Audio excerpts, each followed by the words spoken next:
The snow was falling in sheets when Thomas Hartley opened his cabin door that December morning, and what he saw on the other side stopped his heart cold. A Siberian tigress lay collapsed on his doorstep, her magnificent orange and black coat matted with ice, her amber eyes fixed on his face with an intensity that seemed to pierce through flesh and bone. She was dying. He could see it in the shallow rise and fall of her ribs, in the way her massive paws twitched against the frozen ground, as if she were trying to rise but could not remember how. 400 pounds of apex predator reduced to a trembling shadow, and she had somehow dragged herself to his door in the middle of a blizzard that had already killed 2 wolves and a dozen deer in the surrounding forest. Thomas fell to his knees in the snow, his 68-year-old joints screaming in protest, but he barely felt the cold. His eyes were locked on the tigress, on the distinctive pattern of stripes that curved around her left eye like a question mark, a pattern he had memorized 15 years ago through the scope of a rifle. His hands began to shake, and it had nothing to do with the temperature that had plunged to 23 degrees below zero. He knew this tiger. He had almost killed her once, a lifetime ago, when he was still a hunter and she was barely more than a cub defending her mother from men who saw only dollar signs and trophy mounts. He had her in his crosshairs for 11 seconds that felt like 11 hours, and then he had done something he had never done before in 23 years of hunting. He lowered his rifle. He walked away. And now, impossibly, she had found him. The tigress made a sound that Thomas had never heard in all his years, working with big cats after his transformation from hunter to conservationist.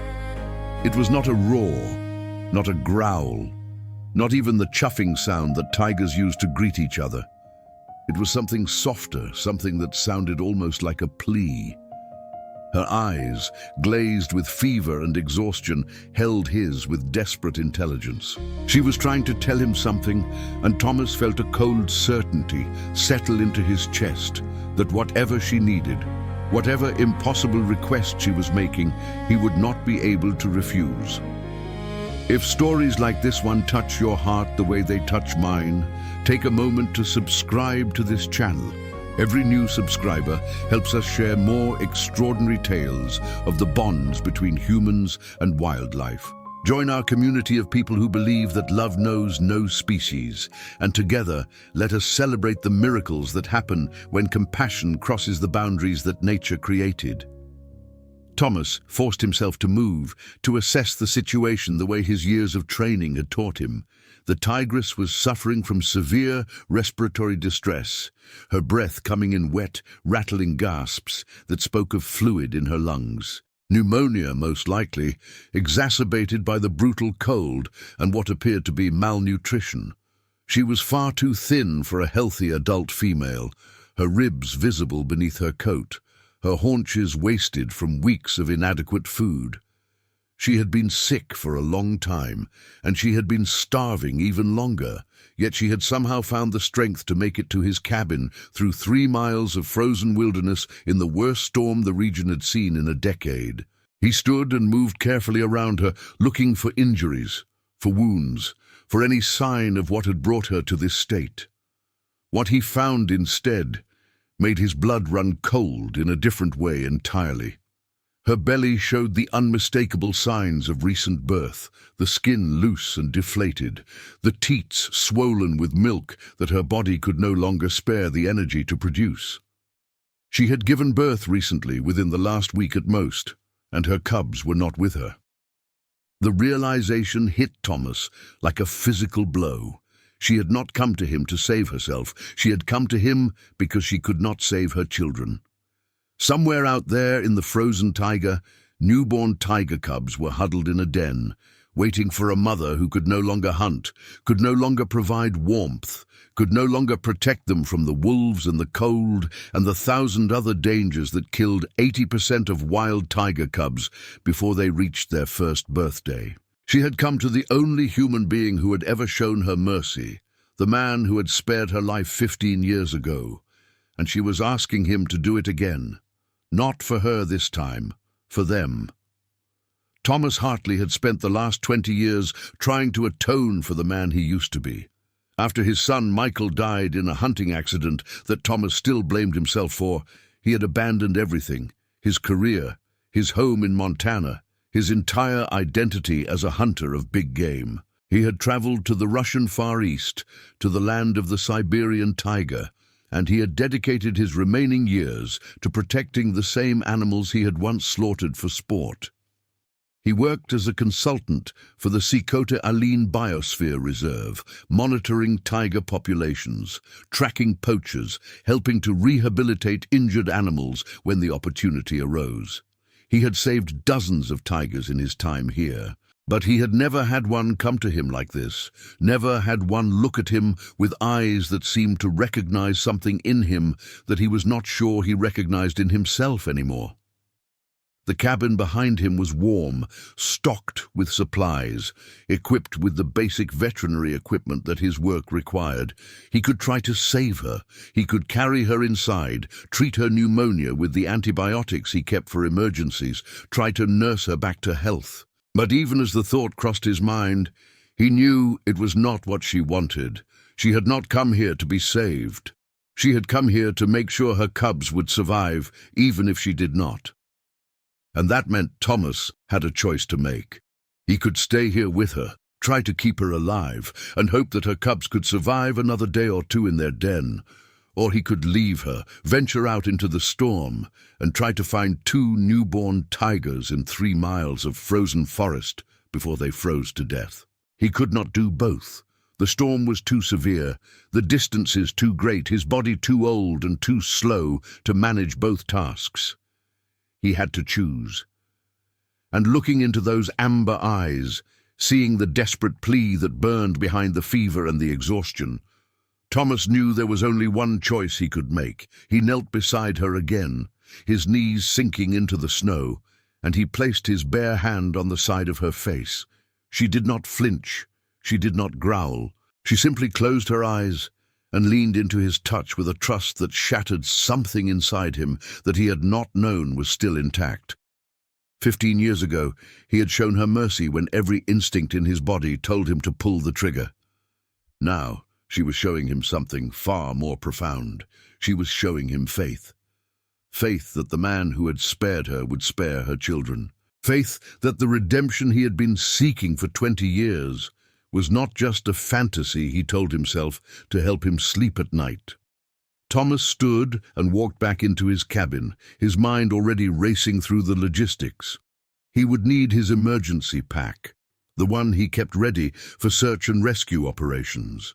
He would need warm blankets, a heat source, milk replacement formula in case the cubs were too weak to wait for their mother to recover.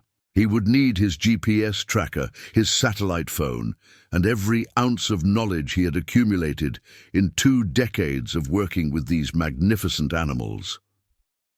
The storm showed no signs of letting up, and the temperature was still dropping.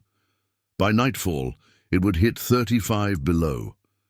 Any cubs left exposed would be dead within hours.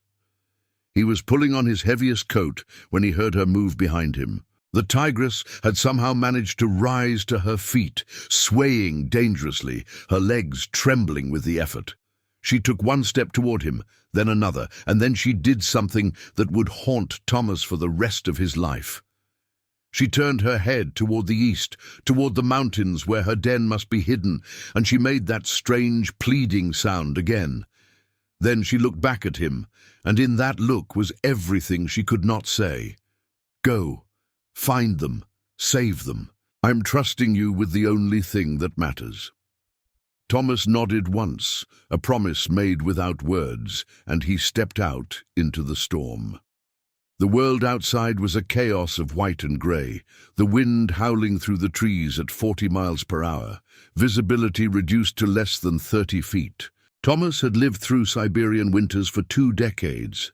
But even he felt a chill of fear as he oriented himself by compass and began to push east through the drifts that had already reached his waist in places. He was looking for something he had never seen.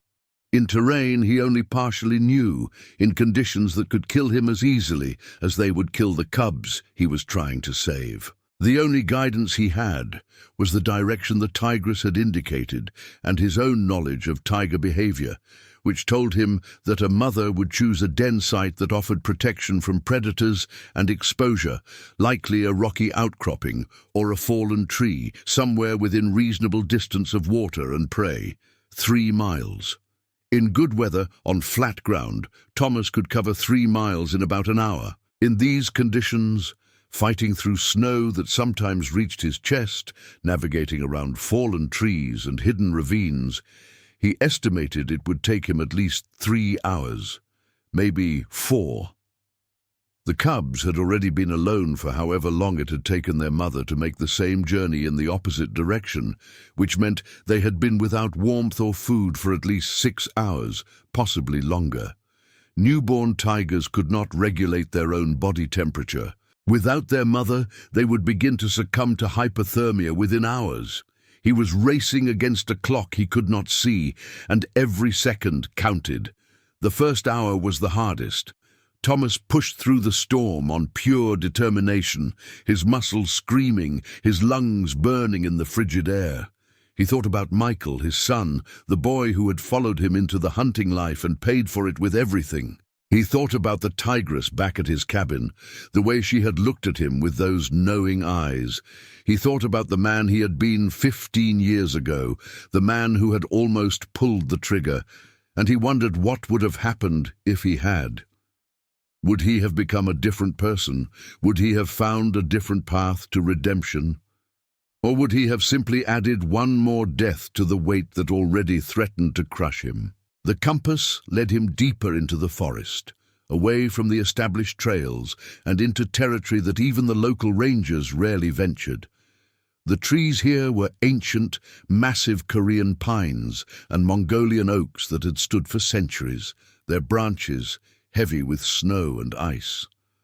Thomas moved among them like a ghost, following tracks that appeared and disappeared in the swirling white, looking for any sign that might lead him to the den. He found the first clue after nearly 2 hours of searching. A series of tracks in the snow, partially filled but still visible, the distinctive 4-toed prints of a tiger moving slowly, unsteadily, in the direction of his cabin.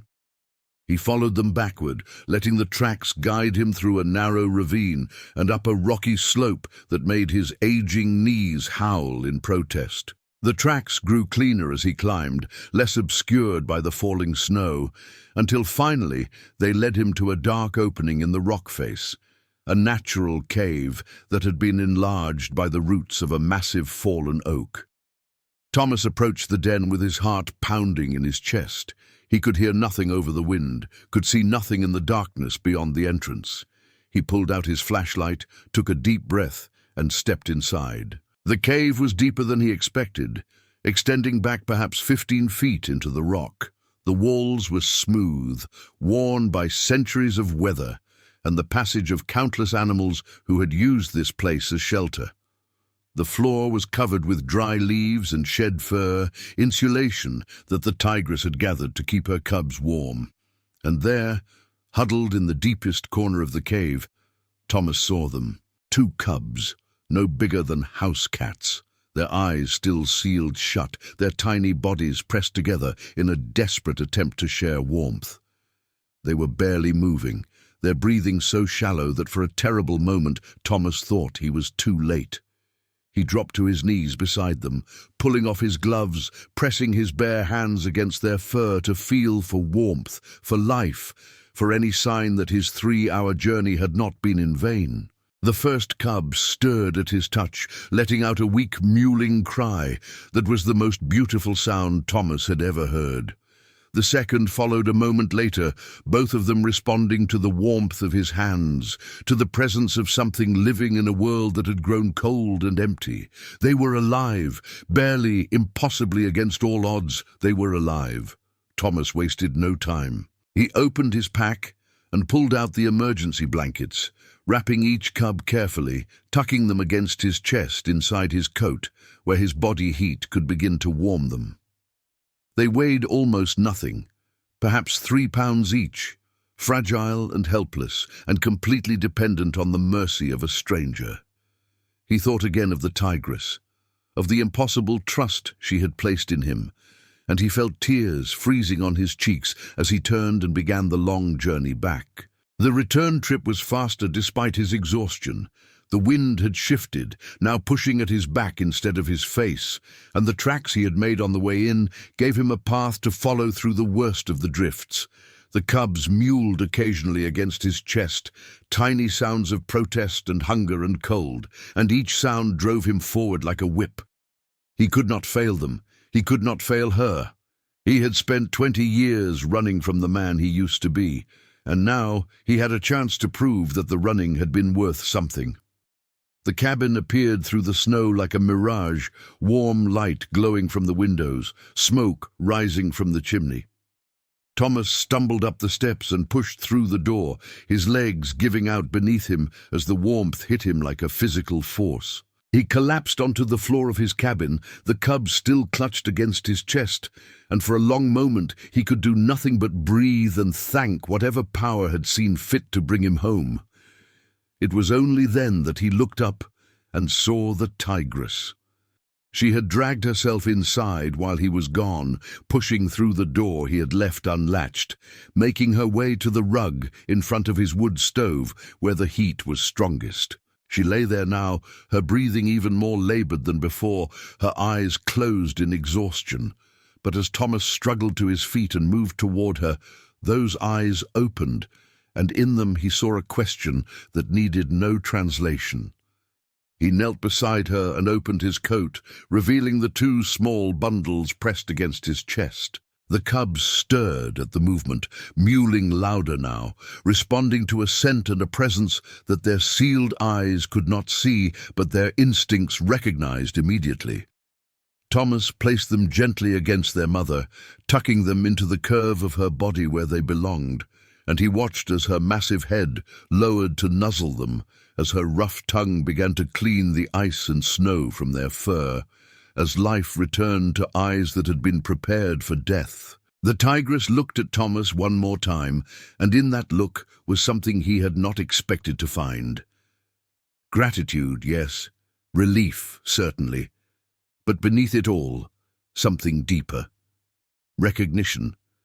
Not just of the man who had saved her cubs, but of the man who had saved her 15 years ago, the man who had chosen mercy over death and changed both their destinies in the process. She recognized him. She had always recognized him, and she had come to him because she knew, with a certainty that defied logic and science and everything Thomas understood about the natural world, that he would not let her down. Thomas sat back against the wall of his cabin, exhaustion and emotion warring for control of his body.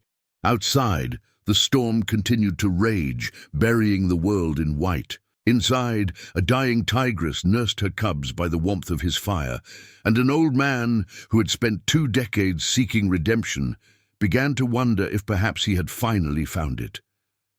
But the night was far from over. The tigress was still desperately ill. The cubs were still dangerously weak, and the storm showed no signs of letting up. Thomas had won the first battle, but the war for their survival was just beginning. And somewhere in the back of his mind, a voice he had tried to silence for 20 years whispered a question he could not ignore. What happens when the storm ends? What happens when she is strong enough to leave? What happens when the man who almost killed her has to let her go? The answers would come in time, but for now there was only this moment, this cabin, this impossible family that fate had thrown together. Thomas closed his eyes and let the warmth wash over him, and for the first time in 20 years he allowed himself to believe that perhaps the universe was not done with him yet. The first 3 days were a battle against death itself. Thomas worked with a desperation he had not felt since the night his son stopped breathing in his arms, dividing his attention between the tigress and her cubs in an endless cycle of feeding, warming, monitoring, and praying. The cubs needed milk every 2 hours, a demanding schedule that left Thomas sleeping in 20-minute intervals, his body running on adrenaline and coffee, and a stubborn refusal to let this family slip away. The Tigress needed antibiotics, fluids, and the kind of constant attention that her wild nature made almost impossible to provide. She tolerated his presence, allowed him to inject medications into her flank and hold water to her mouth, but there were moments when her eyes would flash with something ancient and dangerous, reminding him that she was still 400 pounds of apex predator regardless of how sick she might be. On the third night, something remarkable happened. Thomas had dozed off in his chair by the fire, exhausted from the endless cycle of feeding and monitoring, when he felt a weight settle against his leg. He opened his eyes to find the Tigress lying beside him, her massive body pressed against his chair, her head resting on her paws, just inches from his feet. She was not sleeping. Her amber eyes were open, watching the cubs in their makeshift den, but there was something different in her posture, something that looked almost like peace. Thomas did not move. He barely breathed. In all his years working with big cats, he had never had a wild tiger voluntarily seek out his presence like this. The behavior defied everything he knew about the species, about their solitary nature, about the deep wariness of humans that was bred into their bones. But here she was, choosing to rest beside him, choosing to share this moment of quiet in the warmth of his cabin. It was trust in its purest form, and Thomas felt the weight of it settle into his chest like a stone. He named the cubs on the second night, when the storm finally broke, and the temperature began its slow climb back towards survivable levels. The larger of the two, a male with bold stripes and an aggressive appetite, he called Misha. The smaller, a female who seemed more interested in exploring than eating, he called Anya, after a woman he had known in another life, a Russian conservationist who had taught him that redemption was not a destination but a journey. The Tigress he did not name. She was not his to name. She belonged to the wild, to the tiger, to a world that existed beyond human categories and labels. She was simply the mother, and that was enough. On the fourth day, Viktor Petrov arrived. Thomas heard the snowmobile before he saw it, the whine of the engine cutting through the morning silence like a blade. He stepped onto his porch with his rifle in hand, old habits dying hard even after 2 decades of peaceful work, and watched as a figure in a heavy parka dismounted and began walking toward his cabin. Viktor was 43 years old, built like a bear, with a scarred face that spoke of too many encounters with poachers and a personality that made those poachers seem friendly by comparison. He was the senior ranger for this section of the reserve, Thomas's nominal supervisor, and the two men had never quite managed to see eye to eye. Viktor stopped 10 feet from the porch, his eyes fixed on Thomas with an expression that was equal parts suspicion and contempt. He had never trusted the American, never believed that a former trophy hunter could truly transform into a conservationist. In Viktor's worldview, people did not change. They simply found new ways to disguise their true nature. "Thomas Hartley," Viktor said, his English heavily accented but fluent. "You missed your check-in 3 days ago. The station tried to reach you on the satellite phone. Nothing. They sent me to make sure you were not dead." Thomas lowered his rifle but did not put it down. "The storm," he said. "I was occupied." Viktor's eyes narrowed. Occupied with what? Before Thomas could answer, a sound came from inside the cabin. A low, rumbling growl that made Viktor's hand move instinctively toward the pistol at his hip. The ranger's eyes went wide as the door behind Thomas swung open and 400 pounds of Siberian Tigress stepped onto the porch, her amber eyes fixed on the stranger with an intensity that promised violence if he came any closer. Viktor stumbled backward, his hand now gripping his pistol, his face pale beneath his wind-burned skin. "What in the name of God?" he breathed. "Thomas, have you lost your mind? That is a wild tiger in your cabin." Thomas did not move. He stood perfectly still as the tigress pressed against his leg, her massive body warm against his thigh, her growl subsiding as she recognized that the threat was not immediate. "She is sick," he said quietly. "She came to me for help. Her and her cubs." "Cubs?" Victor's voice was strangled. "There are cubs, 2 of them, inside by the fire. They were dying when I found them. They would be dead now if I had left them." Victor stared at Thomas for a long moment, his expression shifting through a dozen emotions before settling on something that looked almost like disgust. "You cannot keep wild tigers in your cabin, Thomas. This is not a sanctuary. This is not a zoo. These animals belong in the wild, and by bringing them into your home, you are guaranteeing that they will never survive out there. You are killing them with kindness." Thomas felt anger flare in his chest, hot and sudden and fierce. He had heard this argument before, from dozens of people who thought they understood wildlife better than he did. They were always so certain, so confident in their textbook knowledge and their bureaucratic protocols. They had never held a dying cub in their hands. They had never looked into the eyes of a mother who had come to them for help. "She will go back," Thomas said, his voice harder than he intended. "When she is strong enough, when the cubs are old enough, she will go back to the wild. This is temporary. This is survival." Victor shook his head slowly. "You Americans," he said, "you always think you can fix everything. You think you can save the world one animal at a time. But the world does not work that way, Thomas. These tigers do not belong to you. They belong to Russia, to the reserve, to the natural order that has existed for thousands of years. And you," he added, pointing a finger at Thomas's chest, "you are just an old man playing God in a cabin in the woods." The tigress growled again at Victor's aggressive gesture, her lips pulling back to reveal teeth that could crush bone. Victor took another step back, his hand still on his pistol, and Thomas felt a grim satisfaction at the fear in the ranger's eyes.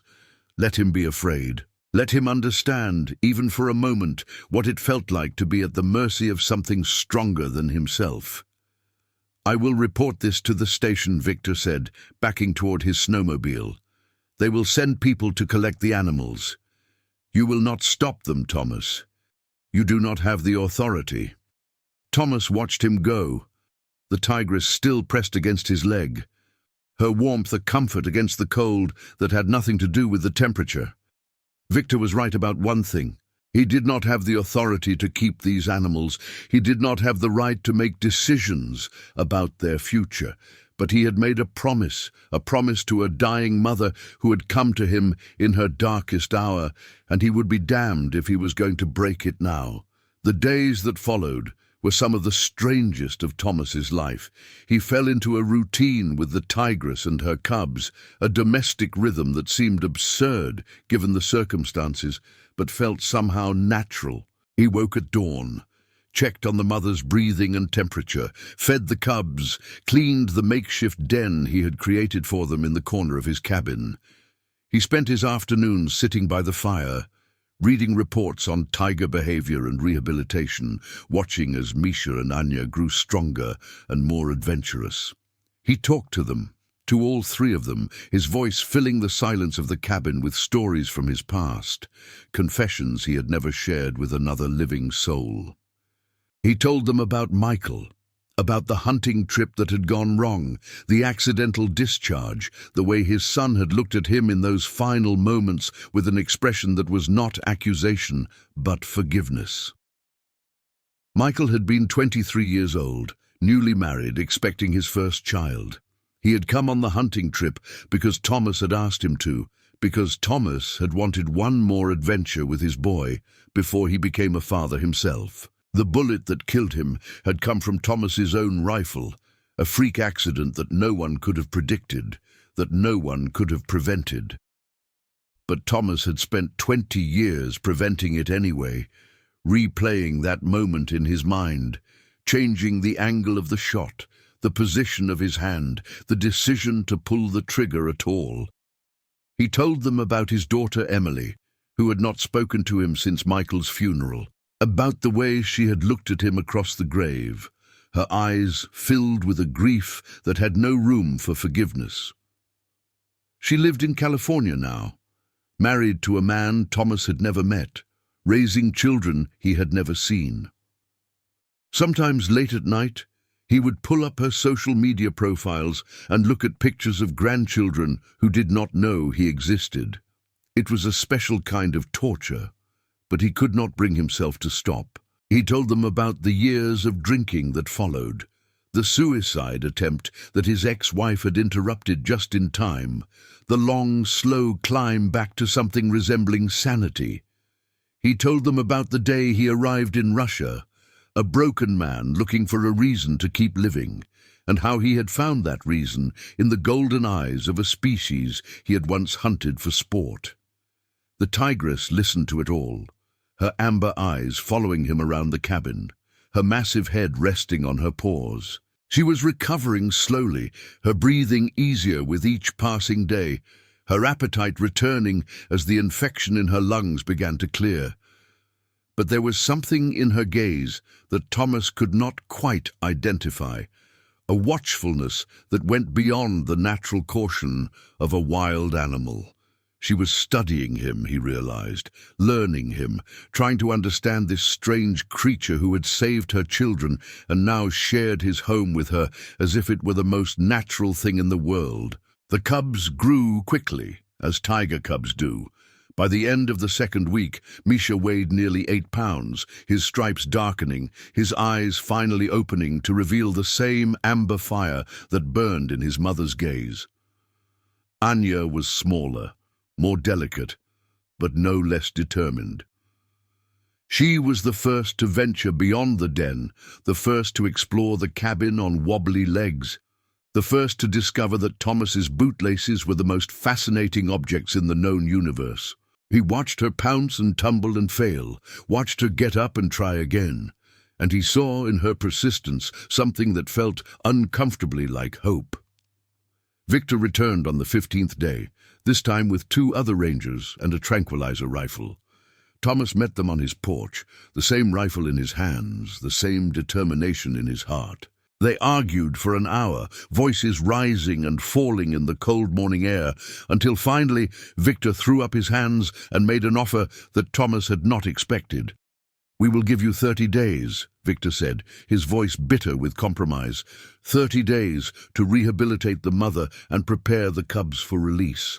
After that, we take them to the breeding center in Vladivostok. This is not negotiable, Thomas. This is the best I can do." Thomas wanted to argue, wanted to fight for more time, but he knew Victor was right. 30 days was more than he had any right to expect. 30 days was a gift, and he would not waste it. He spent those days teaching the Tigress to hunt again. He started small, with pieces of meat hidden around the cabin, forcing her to use her nose and her instincts to find them. As she grew stronger, he moved the exercises outside, creating increasingly complex challenges that simulated the conditions she would face in the wild.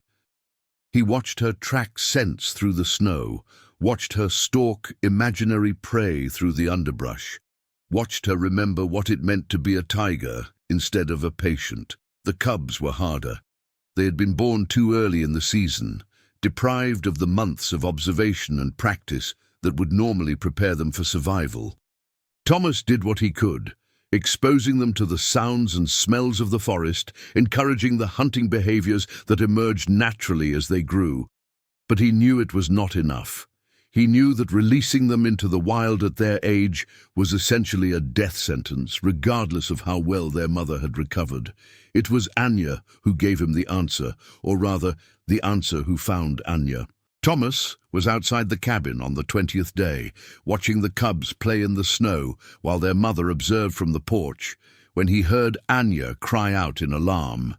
He turned to find her face to face with a young Siberian husky, a stray that had wandered into his yard from God knew where. The dog was thin and ragged, clearly abandoned or lost, but there was no fear in its eyes as it approached the tiger cub.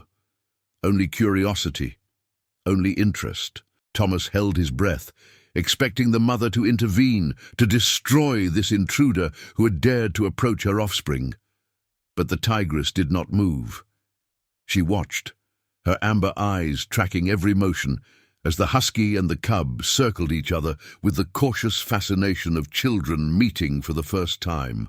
And then, impossibly, Anya pounced. The two young animals tumbled together in the snow, biting and wrestling, and playing with an abandon that transcended species, that transcended everything Thomas thought he knew about predator and prey.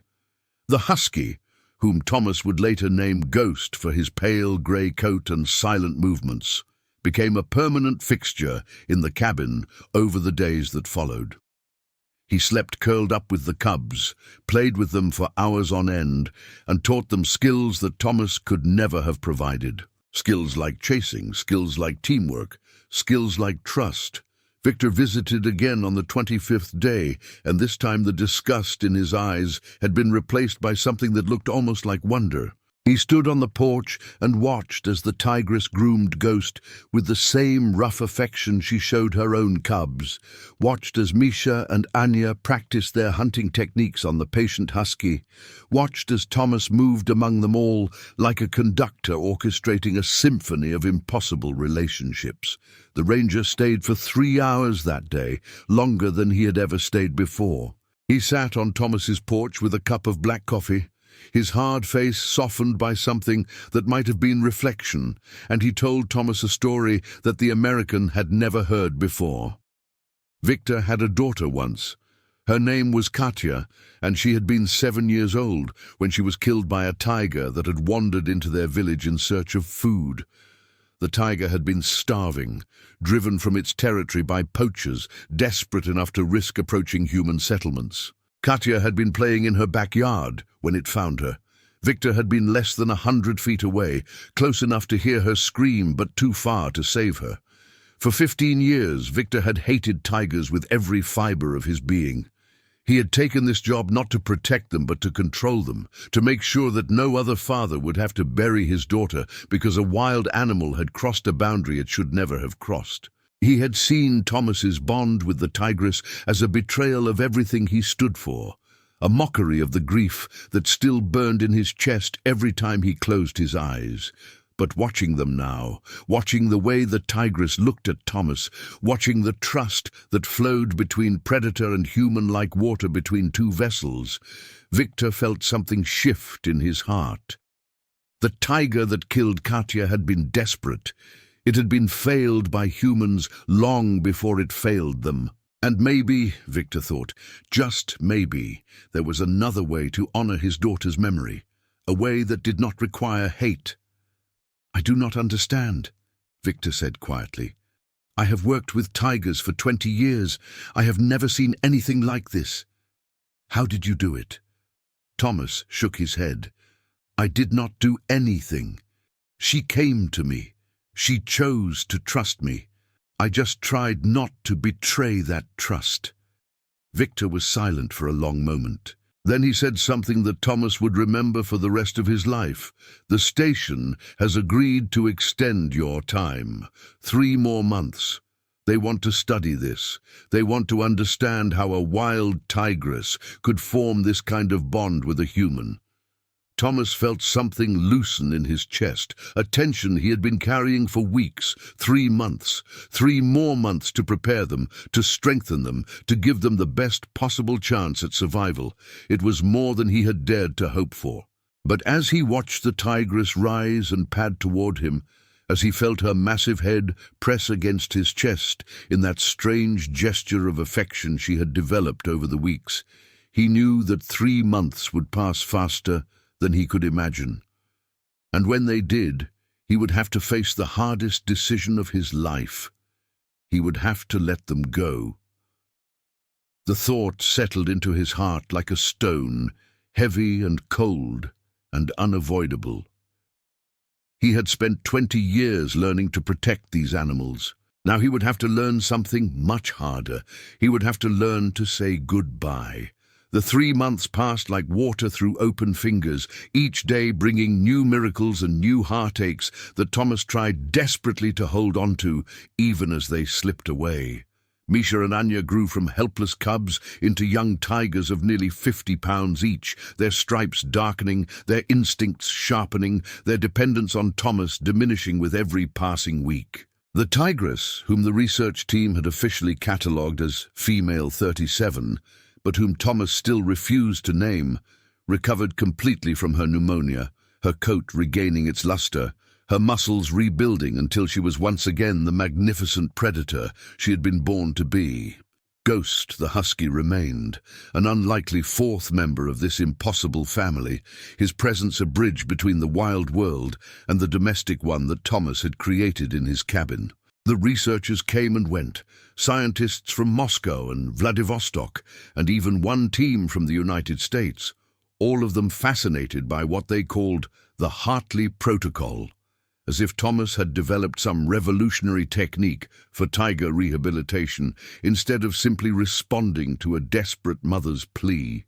They measured and sampled and observed, filling notebooks with data that would generate papers and presentations for years to come. Thomas tolerated their presence because he had no choice, because Victor had made it clear that the continued study was the only thing keeping the authorities from taking the tigers to the breeding center. But he never let them get too close. This family was his responsibility, his promise. It was on the 87th day that the Tigress began to change. Thomas noticed it first in the way she watched the forest, her amber eyes tracking movements he could not see, her ears swiveling towards sounds he could not hear. She spent more time outside, pacing the perimeter of his property, scent marking trees and rocks with an intensity that spoke of something ancient stirring in her blood. She was remembering. Not just her hunting skills, not just her survival instincts, but something deeper. She was remembering that she was wild, that she belonged to the tiger, not to the cabin, that the life Thomas had given her was temporary and the life waiting for her out there was eternal. The cubs felt it too. Misha became more aggressive, challenging Thomas in ways that were playful now, but would soon become dangerous. Anya grew more independent, disappearing for hours at a time to explore the surrounding forest, returning with the smell of blood on her breath from kills she had made without any human assistance. They were not cubs anymore. They were young tigers on the edge of adulthood, and they were ready to claim the world that was their birthright. Thomas knew what he had to do. He had known it from the beginning, from the moment he had pulled those tiny cubs from the cave and promised their dying mother that he would save them. But knowing and doing were two different things, separated by a chasm of emotion that felt impossible to cross. He had saved them. He had healed them. He had given them everything he had to give, and now he had to open his hands and let them fly. Victor arrived on the morning of the 90th day, not with rangers or tranquilizer rifles, but with a single document that he placed in Thomas's trembling hands. The release permit, Victor said quietly. They approved it yesterday. The Tigress and her cubs are officially cleared to return to the wild. You did it, Thomas. Against all odds, against everything I believed was possible, you did it. Thomas stared at the paper without really seeing it. The words blurred before his eyes, and he realized with a start that he was crying.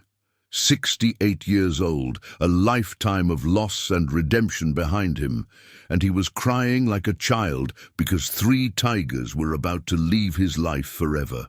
Victor stood beside him in silence, and when he finally spoke, his voice was softer than Thomas had ever heard it. I was wrong about you, he said. I thought you were playing God, trying to control nature instead of respecting it. But you were not playing God. You were just being human.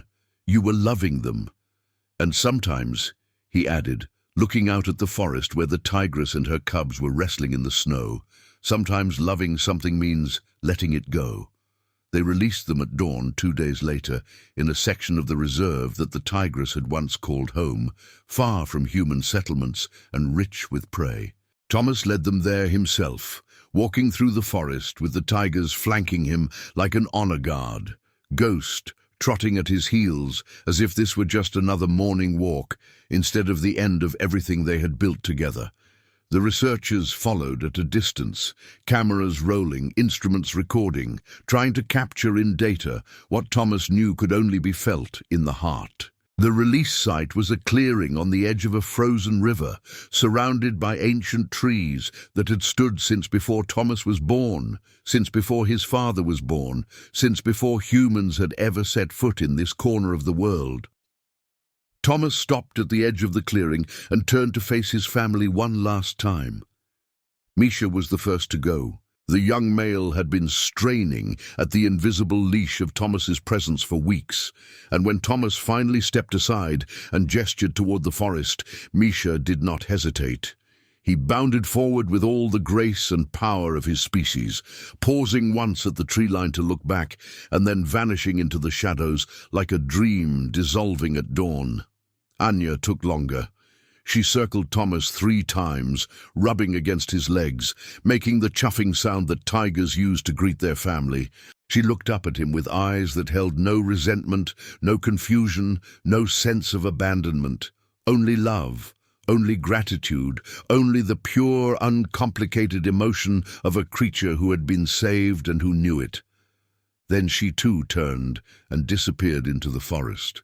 Following her brother into the life that awaited them, the Tigress remained.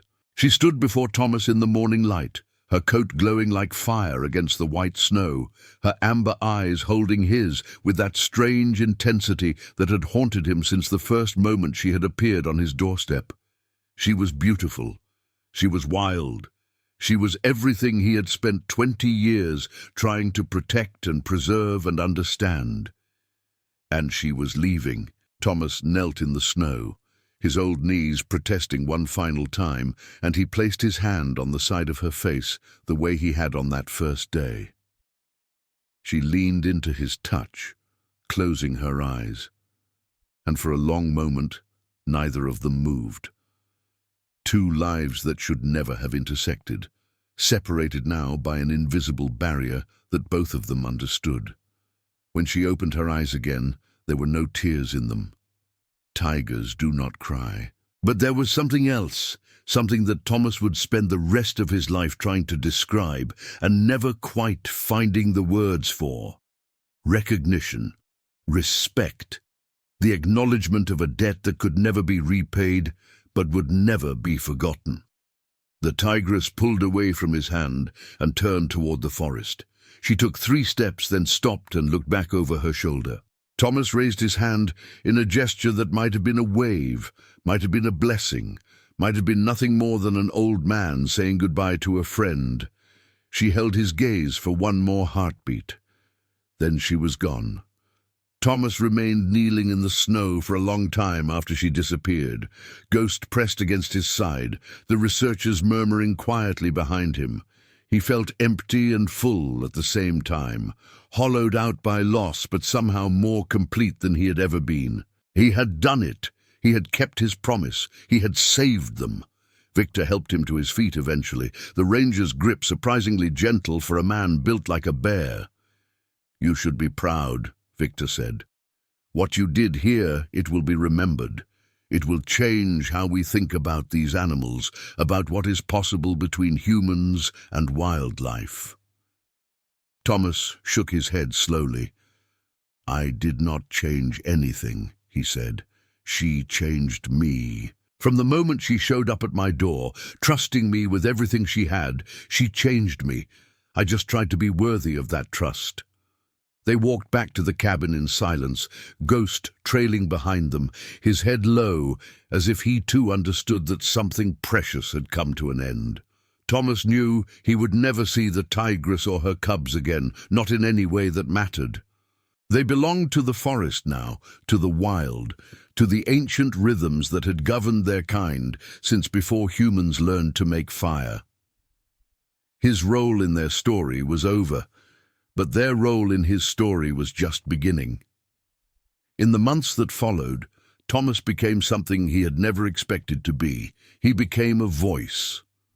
The research papers came first, dry academic texts that documented the rehabilitation process in exhaustive detail.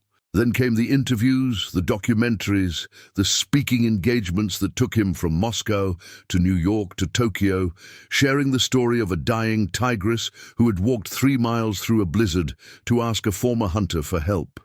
He told the story 100 times, 1,000 times, and each time he told it, he learned something new about what it meant.